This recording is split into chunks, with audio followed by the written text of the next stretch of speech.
네, 안녕하세요. 다산에듀 강사 권동성입니다. 이번 강의는 우리가 회로 이론에 대해서 미리 배우는 세 번째 시간입니다. 자, 이번 시간부터 같이 알아볼 것은 바로 단자망입니다. 단자망. 단자망은 크게 어렵게 생각하실 거 없어요. 자, 어떤 거냐면 제가 지금 두 선을 그렸죠. 자, 그다음에 여기에 어떤 망을 그렸다고 하고 이쪽에도 두 개가 이렇게 나옵니다. 자, 그러면은 예를 들어 내가 이쪽에다가 무엇을 인가를 했어요. 그런데 어떤 망을 거쳐서 뒤에는 출력이 나오겠죠. 그러니까 입력 측, 출력 측이 되고 그 사이에 어떤 매개체가 있는 겁니다. 자, 그럴 때 이 입력과 출력 측을 나타낸 그런 관계를 우리가 단자망이라고 부르고 그거를 A, B, C, D라고 할 때 요거를 사단자라고 부릅니다. 사단자. 그래서 결국엔 뭐냐면 사단자라고 하는 것은 입력 측에 예를 들어 회로라고 하면 이제 전압이라든지 전류가 있겠죠. 자, 여기다가 제가 전압을 인가를 해주고 이쪽에 전류를 인가를 했을 때 V1, I1이라고 할게요. 자, 그다음에 여기는 I2가 되고요. 자, 여기 나오는 전압은 V2가 됩니다. 자, 그래서 여기에 입력 측의 전압과 전류를 출력 측으로 나타낸 것이 사단자 기본 방정식이다 라는 것이 핵심입니다. 어렵게 생각하실 거 없어요. 그러니까 그냥 입력 측을 출력 측으로 나타냈다라고 보시면 돼요. 자, 여기 맨 위에 정의가 있는데 한번 읽어볼까요? 일반적인 전기 회로망은 송전선로 변압기 등에 있어서 신호의 송신과 수신을 위해서 입력과 출력을 위해 각각 두 개씩의 단자를 가지게 된다. 자, 두 개씩의 단자. 하나, 둘, 하나, 둘. 이렇게 해서 두 개씩. 이것이 합쳐져서 네 개의 단자다라고 하는 거죠. 자, 이렇게 두 개의 단자쌍으로 이루어진 네 개의 단지를 사단자 회로라고 한다. 이를 사단자 망이라고 한다. 자, 두 번째 사단자 기본 방정식을 보면요. 이렇게 나타낸다는 거죠. 여기다 그냥 바로 적어 볼게요. 자, 입력 측 전압. 자, 그다음에 입력 측 전류를 출력식으로 나타내는 거죠. 자, 는 그냥 한번 적어 보죠. V2 더하기 I2 그다음에 V2 더하기 I2. 자, 이렇게 나타내는 겁니다. 자, 보시면 여기가 A고요. 여기가 B고요. 여기가 C고요. 여기가 D이고요. 각각의 A, B, C, D를 우리가 이제부터 사단자 정수라고 부를 겁니다. 즉, 사단자 정수를 활용해서 출력 측 전압과 출력 측 전류로 하여금 V1 입력 측 전압과 I1 입력 측 전류를 나타내는 것을 배우는 것이 요 단자망에서 주로 다루는 내용이 되겠습니다. 자, 그러면은 제가 여기 3번 괄호에 보시면 기본 소자의 4단자 정수라고 있는데 이 두 가지 비료를 한번 그려볼게요. 첫 번째는 3번부터 적고요. 기본 소자의 4단자 정수. 자, 한번 회로를 그려보죠. 자, 이렇게 두 개의 동그라미 치고요. 자, 그 다음에 여기다가 I1이 있고 이렇게 쭉 내려오면 안 되죠. 여기에 임피던스 Z가 있고요. 일로 쭉 가서 여기도 마찬가지로 이렇게 쭉 가는 겁니다. 자, 그러면은 어떻게 되냐면 I1, I2, V1, V2가 됩니다. 자, 이 회로, 이 소자 어떤 거 소자죠? 자, 이렇게 임피던스만 존재합니다. 회로에. 맞습니까? 이렇게 임피던스만 존재할 때 우리가 4단자 정수를 이렇게 구할 수 있다는 거죠. 첫 번째 A라고 하는 것은 어떻게 되냐면 I2에다가 0을 한번 집어넣어 볼게요. I2에 0을 집어넣으면 AV2만 남죠. 그러면 A에 대해서 정리하면 어떻게 되냐요? V2분의 V1만 되죠. 자, V2 분의 V1만 남는데 자, 이 경우가 어떤 거였어요? I2에다가 0을 집어넣은 경우입니다. 자, I2는 이제 2차 측으로 출력 측으로 가는 전류를 말하는데 이게 만약에 0이래요. 그러면은 여기로 흘러가는 전류가 없다는 거죠. 자, 없다는 건 뭐예요? 여기가 열려 있다. 즉 개방되어 있다. 우리가 전류는 폐회로가 되어야지만 흐릅니다. 그렇기 때문에 전류가 0이라는 것은 여기가 개방되어 있다라고 볼 수 있겠죠. A는 개방이구나. 개방된 상태구나. 그리고 V2분의 V1은 출력 측 대비 입력 측이니까 전압의 이득이구나. 전압 이득. 자, 이렇게 알 수가 있는 것입니다. 자, 그 다음에 B라고 하는 것은 이번에는 V2에다가 0을 집어넣어 보자고요. V2에 0을 집어넣으면 BI2는 V1만 남죠. 자, 그럼 B에 대해서 정리를 하면은 I2분의 V1만 남습니다. 자, 이게 어떤 경우였어요? V2에다가 0을 집어넣은 경우였습니다. 자, V2가 0이라는 건 뭐예요? 여기가 선으로 만약에 이렇게 이어져 있다면 이거는 단락이 되고 단락 시 전압은 이렇게 0으로 나타낼 수가 있겠죠. 그래서 요거는 단락이구나.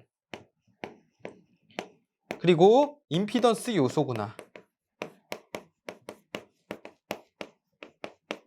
임피던스 요소인 건 어떻게 알아요? I분의 V. ohm의 법칙에 따라서 전류분의 전압은 저항이었습니다. 그렇기 때문에 여기는 임피던스 I분의 V니까 임피던스 요소로 나타낼 수가 있겠고요.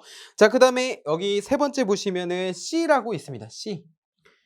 자, C는 어떻게 구하냐면 요 밑에다가 I2에 또 0을 집어넣게 되면 이렇게 되죠. 자, V2분의 I1이 됩니다. 자, 이게 어느 경우였어요? I2를 0으로 집어넣은 경우였고, 자, 이렇게 되면은 똑같이 I2가 0이니까 개방이고요. 요거는 지금 I2분의 V1과 V2분의 I1은 서로 이렇게 역수관계로 볼 수 있습니다. V분의 I, I분의 V. 그래서 여기는 어드미턴스 요소예요. 어드미턴스 요소. 자, 마지막으로 여기다 한번 적어보죠. 자, D라고 하는 것은 우리가 V2에다 0을 집어넣게 되면은 I2분의 I1이죠. 다시 I2분의 I1. 자, 이게 뭐예요?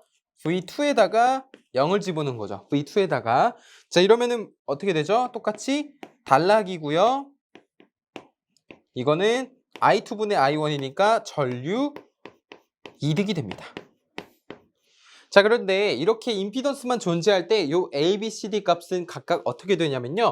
자, 전압 이득이라고 하는 것은 1이고요. 전류 이득도 또한 1로 취급할 수 있습니다. 그런데 임피던스 요소는 하나 있잖아요. 임피던스가. 그래서 Z라고 할 수 있고요. 어드미턴스 요소는 없기 때문에 0이라고 할 수 있어요. 우리가 임피던스는 요건데 예를 들어 저항으로 표현해 볼게요. 자, 이게 임피던스입니다. 그럼 어드미턴스는 뭐냐면 요게 어드미턴스예요. 그러니까 직렬, 병렬 그런 느낌이잖아요. 여기도 마찬가지로 임피던스의 요소는 Z, 어드미턴스 요소는 없으니까 0이라고 표현할 수가 있고요. 자, 그러면 이것을 똑같이 적용해서 자, 옆에다가 조금 넘어갈 수는 있겠지만 옆에다가 한번 표현을 해볼게요.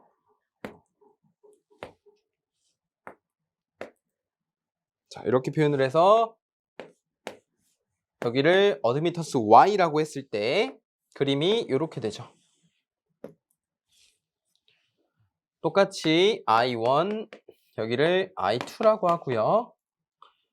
여기를 V1, 여기를 V2라고 해보겠습니다. 자, 옆에랑 어떤 그림의 차이인가요? 여기는 임피던스고 여기는 어드미턴스입니다. 맞습니까? 자, 그러면은 이것을 한번 A, B, C들을 구해보자고요. 자, A는 마찬가지로 V2분의 V1이고요. 이거는 I2를 0으로 보낸 거. 자, 이러면은 똑같이 어떻게 되겠어요? 개방이고 전압 이득인데 요 값은 어떻게 된다고요? 1이라고요. 1. 자, 그러면은 똑같은 원리로 인해서 B, C, D도 한번 구해볼게요. 자, B는 여기가 지금 임피던스 요소잖아요. 여기는 임피던스 요소이기 때문에 Z로 했지만 여기는 임피던스 요소가 없습니다. 그래서 0이고요. 자, C는 어드미턴스 요소인데 지금 어드미턴스 요소가 있습니다. 그래서 Y라고 적을 수 있고 그 다음에 D는 전류 이득이니까 그대로 1로 표현해주면 됩니다. 자, 그래서 우리가 이렇게 임피던스 요소와 어드미턴스에 대해서 조금 학습을 했는데 자, 그럼 이거 어떻게 쓰냐면요. 우리가 기초 수학에서 행렬 배운 거 기억나십니까? 행렬에 뭐 곱셈이라든지 덧셈에서 이렇게 구했었죠. 여기 땡땡땡땡 있고 뭐 곱하기 뭐 땡땡땡땡 있으면 여기 이렇게 곱하고 이거 있잖아요. 이것을 이 단자망에서 이용하시게 될 겁니다. 그래서 여러분이 혹시나 기초 수학에서 이거 행렬 배워서 어디다 사용하지? 어디다가 푸는 거야? 라고 하셨다면 이 단자망에서 사용을 하는구나. 이 단자망은 회로 이론에서 주로 다뤄지고요. 이제 이것을 응용하는 것이 이제 송전솔로, 즉 전력공학에 가시면 4단자 정수라고 있거든요. 거기에서 기본적으로 학습하시게 될 겁니다. 자, 그다음에 11번째 장이네요. 라플라스 변환 보실까요? 사실 우리가 이제 뭐 인생을 살아감에 있어서 살짝 이해가 안 되는 부분도 있을 겁니다. 납득하기 어려운 경우가 분명히 존재하죠. 자, 그런데 그럴 때마다 우리는 어떻게 합니까? 납득하기 어려운 경우가 발생해도 그냥 참고 넘어가는 경우도 많습니다. 그쵸? 아, 그냥 저렇게 되면 에이, 그냥 마음대로 냅둬야지 막 이런 경우도 많잖아요. 그런 것처럼 요 회로 이론도 뒤로 갈수록 조금 납득하시기 어려운 게 있을 수도 있어요. 그런데 이거를 집중적으로 내가 이 학문을 막 파고들 거야 이런 게 아니잖아요. 그쵸? 우리는 요것을 받아들이고 그것을 이용해서 문제를 맞추는 게 핵심이기 때문에 우리는 특히 요 라플라스 같은 경우는 처음에 아무런 이제 우리는 기초가 이제 기초부터 이렇게 다져 나가는 단계이니까 이 라플라스를 딱 봤을 때 '저게 왜 저렇게 되지?'라고 이해가 안 가실 수도 있어요. 그런데 괜찮습니다. 이거를 파고드실 생각을 하지 마시고 만약에 이해가 안 간다 그러면 일단 받아들이세요. 일단은 내가 그냥 억지로 친구를 맺는 거죠, 이 학문과. 그래서 그것을 이용해서 나중에 어떤 방정식을 풀이할 때 분명히 이 라플라스가 도움이 될 것입니다. 자, 라플라스라고 하는 것은 회로의 응답 시간이라든지 아니면 응답 특성들을 쉽게 해석하고 풀기 위해서 어떤 기본 수학적 도구라고 생각하시면 돼요. 수식적 도구라고 생각하시면 되는데 여기 보실까요? 정의를 볼까요? 라플라스 변환의 정의라고 해서 복잡한 시간 함수나 주파수 함수. 자, 이 시간 함수와 주파수 함수는 변화합니다. 끊임없이. 주파수는 주파수가 변하면 변화하고요. 시간 함수는 시간에 따라서 변화하고요. 그쵸? 자, 그런데 이런 복잡한 함수를 간단한 함수로 변환하겠다라고 하는 것인데 우리가 소자를 배운 것 중에 R, L, C 기억하십니까? RLC. R은 저항이고 L은 인덕턴스고 C는 커패시턴스, 정전 용량이었습니다. 자, 그럴 때 우리가 이것을 어떻게 할 수 있냐면 이렇게 할 수 있죠. 우리가 기본적으로 예를 들어 뭐 주파수 함수라고 한다면 R이라고 하는 것은 그냥 R이었고요. 그 다음에 J 오메가 L이었고요. 2파이 FL. 자, 그 다음에 여기는 J 오메가 C분의 1이었습니다. 기억나십니까? 자, 그런데 이게 라플라스로 되면 어떻게 되냐면 R은 그냥 R이고요. J 오메가 L 같은 경우는 SL. 그래서 여기는 SC분의 1 이렇게 표현을 하겠다라고 라플라스의 어떤 일종의 가정을 한 겁니다. 약속을 한 거예요. 그래서 여기서 달라지는 걸 보니까 J 오메가라는 것 대신에 S가 들어갔구나. 자, 그래서 우리가 라플라스 변환을 하기 위해서는 이 J 오메가와 S 둘이 바꿔치기가 되는구나라는 것을 먼저 알 수가 있습니다. 그래서 첫 번째로 보시면 단위 계단함수라고 있는데요. 한번 같이 보실게요. 여기 두 번째에서 기본함수에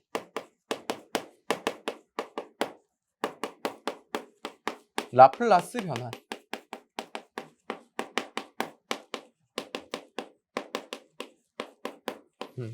보실게요. 자, 첫 번째 단위 계단함수입니다. 단위 계단함수.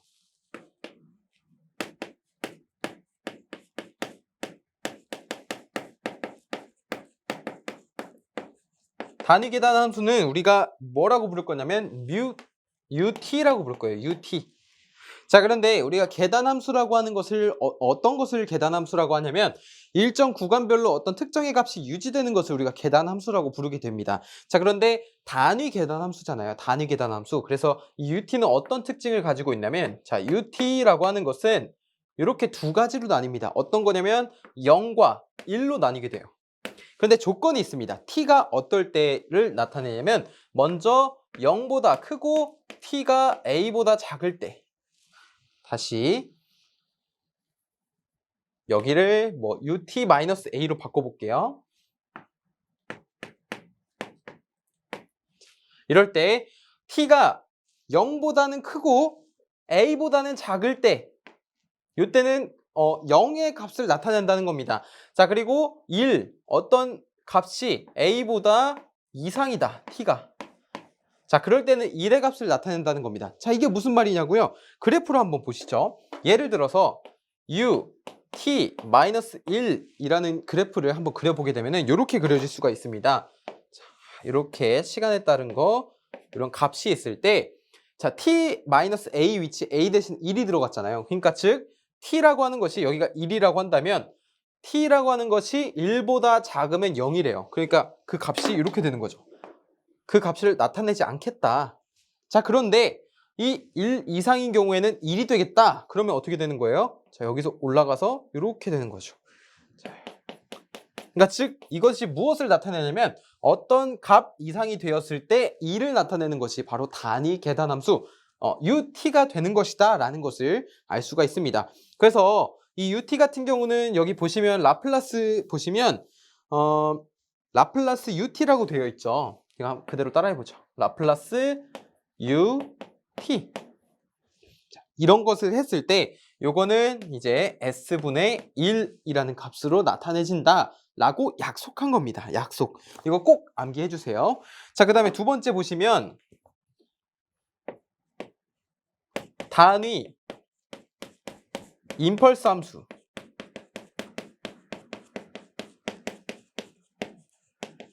단위 임펄스 함수는 어떻게 나타내냐면 바로 델타 t로 나타냅니다. 델타 t.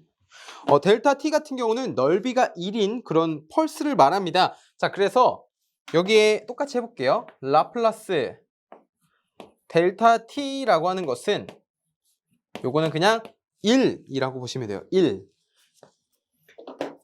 어렵지 않죠? UT는 S분의 1, 라플라스 변환했을 때 S분의 1이고요. 그 다음에 임펄스 함수는 라플라스 변환했을 때 1의 값을 나타낸다라는 것이고요.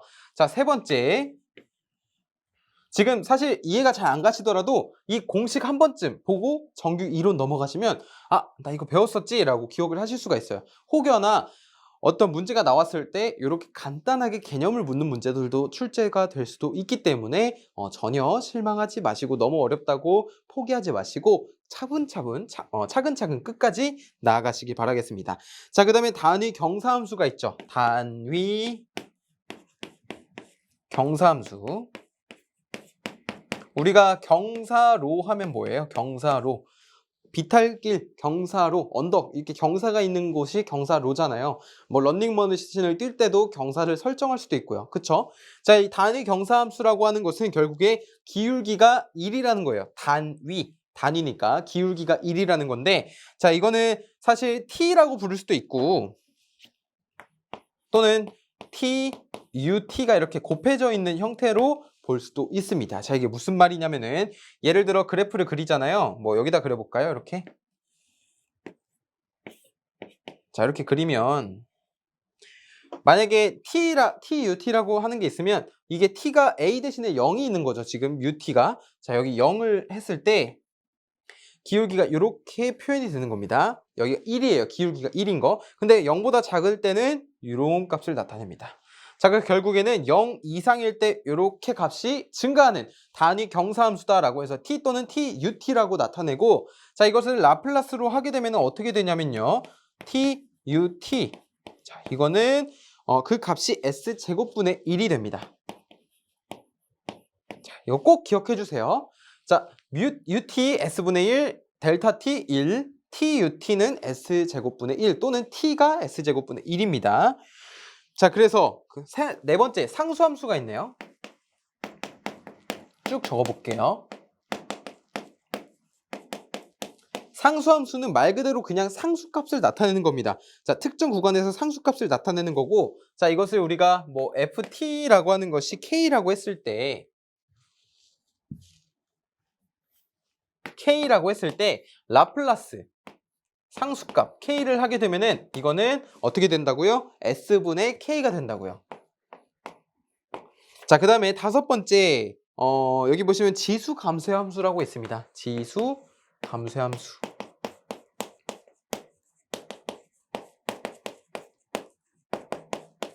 자, 지수 감소의 함수는 이렇게 정의한다는 거죠. 2의 exponential 플러스 마이너스 at. 자, 이렇게 정의할 수 있는데 플러스 마이너스는 뭐 2의 at가 될 수도 있고 아니면 exponential 마이너스 at가 될 수도 있고요. 자, 그래서 이것을 라플라스 하게 되면 이렇게 된다는 겁니다. 자, 2의 마이너스 플러스 마이너스죠. 플러스 마이너스 at. 자, 이렇게 된다는 것은 우리가 여기 보시면 플러스 마이너스가 이렇게 뒤집어져 있는 거 보이십니까? 뒤집어져 있는 거. 자, 그래서 이거는 두 가지로 이렇게 나뉜다는 거예요. 만약에 플러스 at다라고 하는 것은 라플라스를 했을 때 s-a분의 1이 되는 거고요.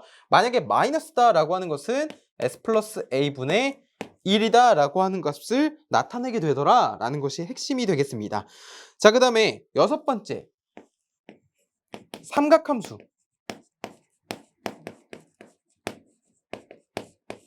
삼각함수라고 하는 것은 우리가 사인 오메가 t 기억하시죠? 그리고 코사인 오메가 t도 기억하시죠? 자, 라플라스 사인 오메가 t와 그리고 라플라스 코사인 오메가 t가 있는데 이것을 각각 라플라스 하게 되면 이렇게 됩니다. 자, s제곱 플러스 오메가의 제곱의 오메가, 그리고 여기는 s제곱 플러스 오메가의 제곱의 s, 이렇게 표현할 수가 있습니다. 이게 삼각함수고요. 제가 하나를 더 가져왔는데 여기 보시면은 일곱 번째라고 해서 적어볼게요. 자, 아까 전에 경사함수 기억하시죠? t. t의 n제곱이다 라고 했을 때 요걸 한번 라플라스 해보자고요. 자, 그러면은 라플라스 t의 n제곱을 라플라스 하게 되면 이렇게 됩니다. 자, s의 n 플러스 1 분의 n 플러스 1 제곱분의 n 팩토리얼이라고 하는데 여기서 못 보던 친구가 등장했어요. 맞죠? 요 팩토리얼, 이 느낌표를 팩토리얼이라고 부르게 되는데, 자, 이건 뭐냐면 예를 들어서 이거는 그냥 바로 예시를 한번 풀어보죠. 제가 t의 세제곱을 라플라스 해보겠다라고 해보겠습니다. 자, 이렇게 라플라스. 자, 그러면은 n이 지금 3이잖아요. 그쵸? 그러면은 s의 3 플러스 1이니까 4, s의 4제곱 분의 n 팩토리얼은 뭐냐면 이 n 맨 처음에 3을 씁니다. 자, 그 다음에 하나씩 줄여 나가는 거예요. 3 곱하기 2 곱하기 언제까지? 1이 될 때까지. 예를 들어 여기가 만약에 6이다. 그러면 6 곱하기 5 곱하기 4 곱하기 3 곱하기 2 곱하기 2를 해주는 거예요. 자, 그럼 결국에 이 값은 s 4제곱분의 6이라는 그런 라플라스 값이 나오게 되겠죠. 자, 그래서 이거는 제가 추가로 그냥 작성을 해 보았고요. 자, 그 다음에 세 번째 보시면 역 라플라스 변환이라고 있는데, 사실 이 역 라플라스 변환이라고 하는 것은 이렇게 라플라스로 변환한 것을 거꾸로 만들겠다는 겁니다. 그럴 때 역 라플라스를 우리가 이렇게 라플라스하고 인버스 표시를 이렇게 해줄 거예요. 그래서 만약에 지금 이렇게 구했잖아요. s제곱 플러스 오메가 제곱의 뭐 s다 라고 했을 때 이걸 역 라플라스 하게 되면은 그 값은 코사인 오메가 t가 나오게 되는 거죠. 요거.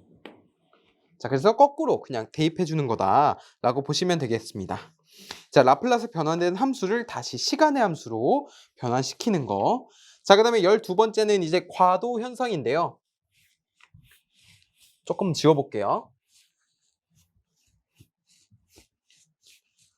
우리가 과도 현상이라고 할 때 이 과도가 뭘까요? 과도. 어떤 분께서 한 분 저한테 이러셨는데, 과도 현상 할 때 그 과도가 과일 자를 때 쓰는 칼 아니냐고 이런 개그를 한번 치시곤 했습니다. 제가 전기를 모를 때는 속을 뻔했지만 전기를 아는 입장에서, 자, 과도 현상은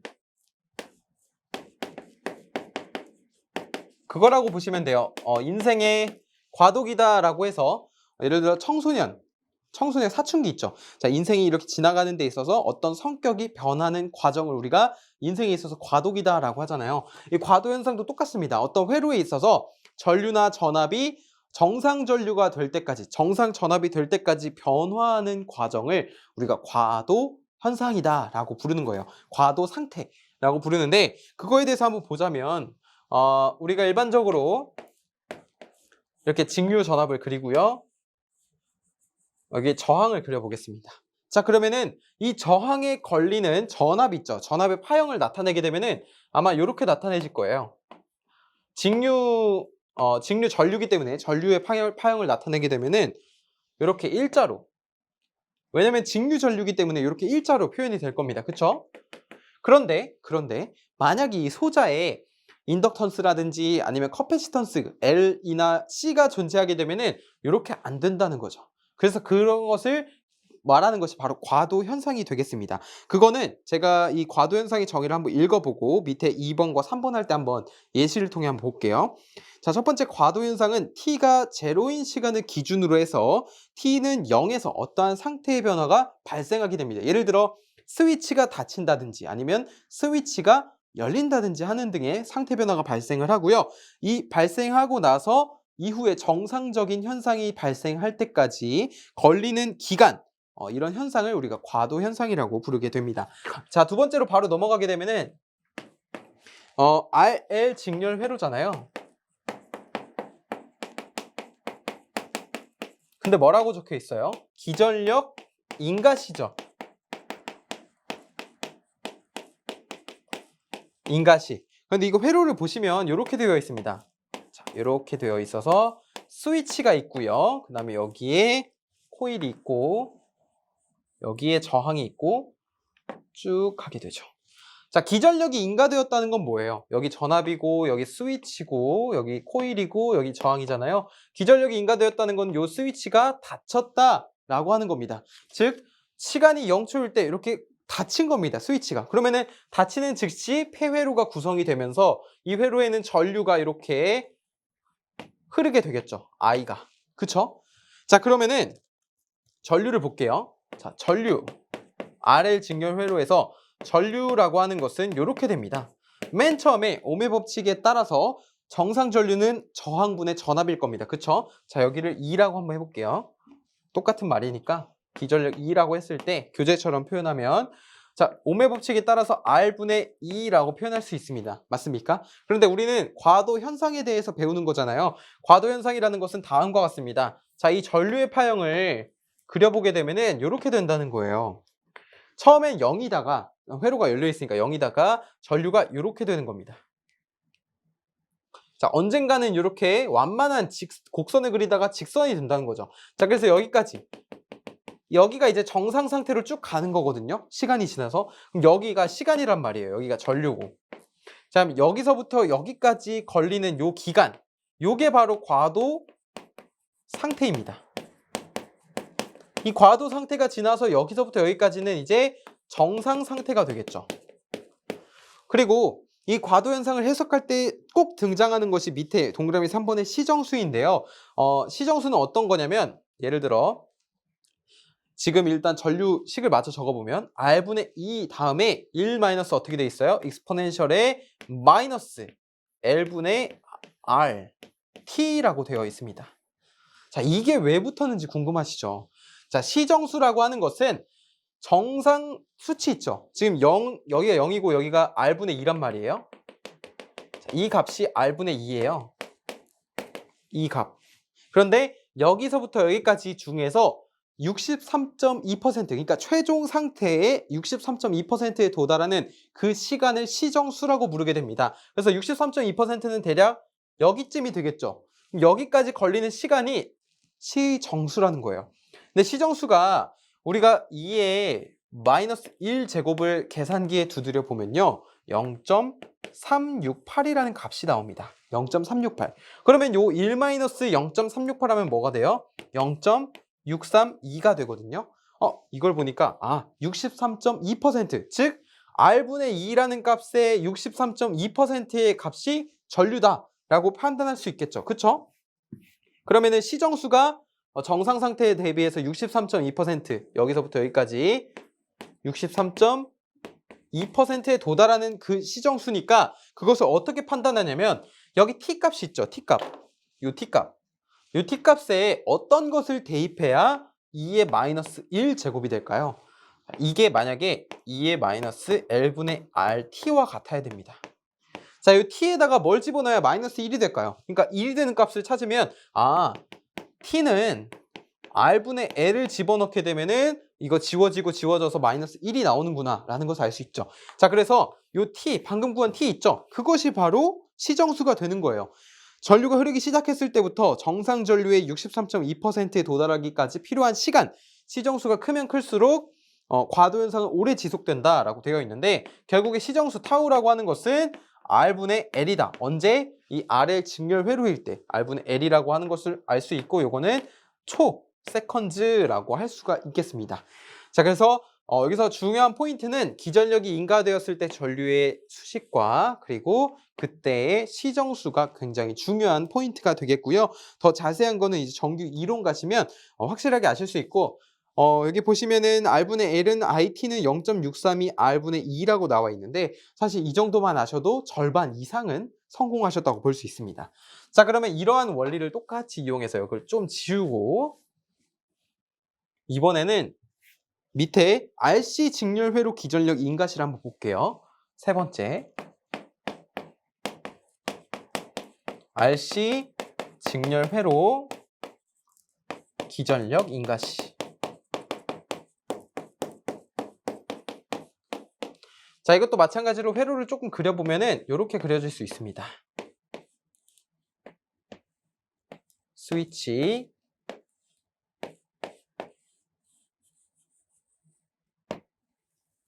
자, 이렇게 나타낼 수 있고, 기전력 2, 그다음에 여기 스위치, 여기 콘덴서, 여기를 저항.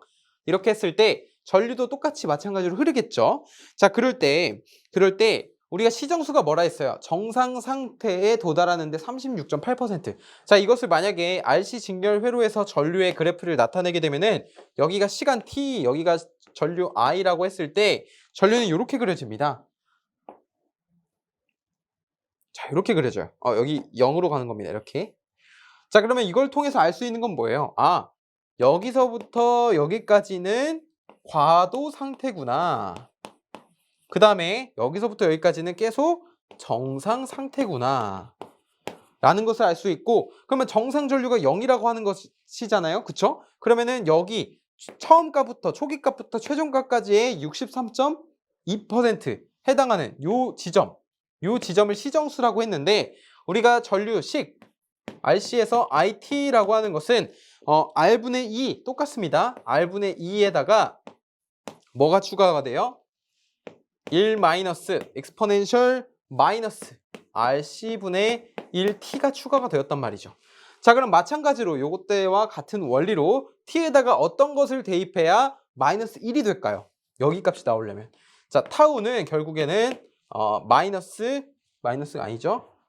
타우에는 RC 값을 집어 넣어야지만 익스포넨셜 마이너스 1이 되어서 이 1 마이너스 0.368 하니까 63.2가 나오더라 라는 것을 알 수 있죠. 자, 그래서 물론 지금 제가 말씀드리는 내용들이 이해가 가지 않으실 수도 있지만 R 직렬 회로에서 시정수는 R분의 L이다. RC 직렬 회로에서 시정수는 RC다 라는 정도만 아셔도 진짜 70% 이상은 하셨다고 제가 장담 드릴 수 있습니다. 자, 여기 나오는 특성근은 요걸 말하는 거예요. 단지 요거 T 앞에 있는 거 마이너스 L분의 R 마이너스 RC분의 1, 즉 시정수와 곱했을 때 마이너스 1이 될 수 있는 수를 특성근이라고 합니다. 괜찮으신가요? 자, 마지막 전달함수예요. 전달함수. 회로 이론의 마지막 전달함수에서는 어떤 것을 배울 거냐면요. 제가 한번 좀 지워볼게요. 입력 값에 예를 들어 뭐 자판기라고 해볼까요? 제가 동전을 넣으면 어떤 조건들을 입력했을 때 음료수가 나오게 됩니다. 맞습니까? 돈을 넣으면 보통 요즘에 카드로 하지만 13 전달함수.